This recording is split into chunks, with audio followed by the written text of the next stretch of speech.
حضرت عبداللہ ابن عباس غالباً بیٹھے تھے تو آپ کے پاس کوئی تابعی بیٹھے تھے، تو اچانک آپ نے فرمایا تمہیں جنتی عورت نہ دکھاؤں؟ انہوں نے کہا جی دکھائیے۔ تو کہا وہ جو سیاہ رنگت کی خاتون گزر رہی ہے یہ جنتی ہے۔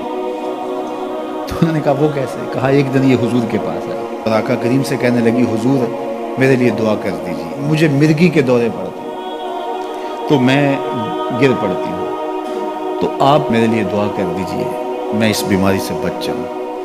تو اللہ کے محبوب علیہ السلام نے فرمایا اگر تو صبر کرے تو تیرے لیے جنت کا وعدہ ہے۔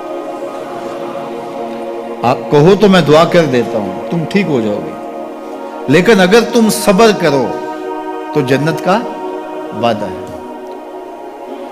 تو اس نے کہا ٹھیک ہے مجھے منظور ہے، جنت وعدہ ٹھیک ہے، لیکن جب میں گرتی ہوں تو میرا پردہ کھل جاتا ہے، عورت ذات ہوں، چلو ٹھیک ہے بیماری رہے گروں بھی لیکن اتنی دعا تو کر دیں کہ پردہ نہ کھلے۔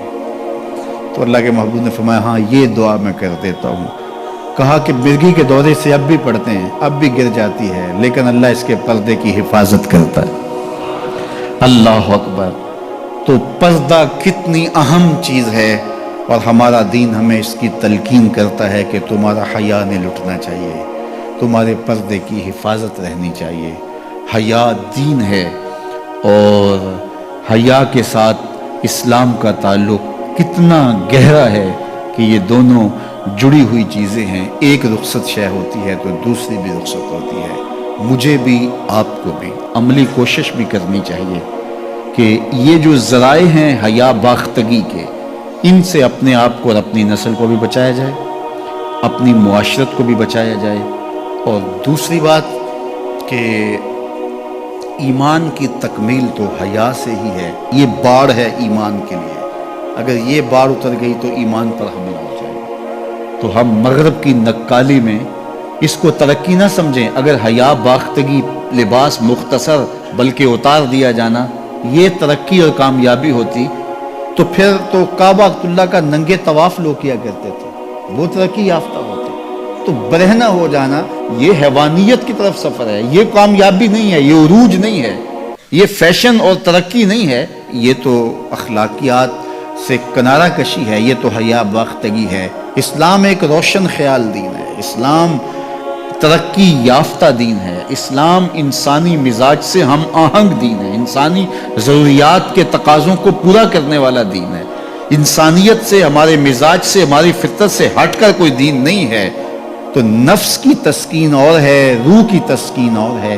تو جوانی کے دور کے اندر نوجوان کی زندگی کے کچھ ترجیحات ہوتی ہیں، لیکن بعد کے اندر وہ خود سمجھ رہا ہوتا ہے کہ میں یہ غلط ہوں۔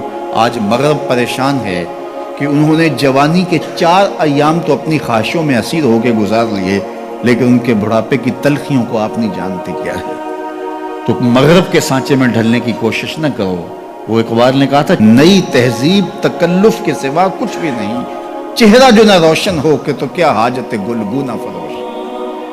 اندر کچھ ہو ہی نہ اور اوپر میک اپ کیا ہوا ہو تو وہ تو کبھی اترے گا، جب اترے گا تو نیچے سے کیا بلا نکلے گا۔ تو یہ مغرب کی تہذیب ایک میک اپ ہے، جب اترتا ہے تو نیچے سے بلائیں برآمد ہوتی ہیں، اور وہ بڑھاپے میں جا کے ان کی حالت دیکھو کہ وہ کتنی تلخ عجیب اور پریشان کن زندگی گزار رہے ہیں۔ لیکن مومن کی زندگی میں بظاہر تلخیاں بھی ہوں لیکن اس کا چہرہ روشن ہی آپ کو دکھائی دے گا اگر وہ اسلام کے دیے ہوئے اصولوں کے مطابق چلتا ہے۔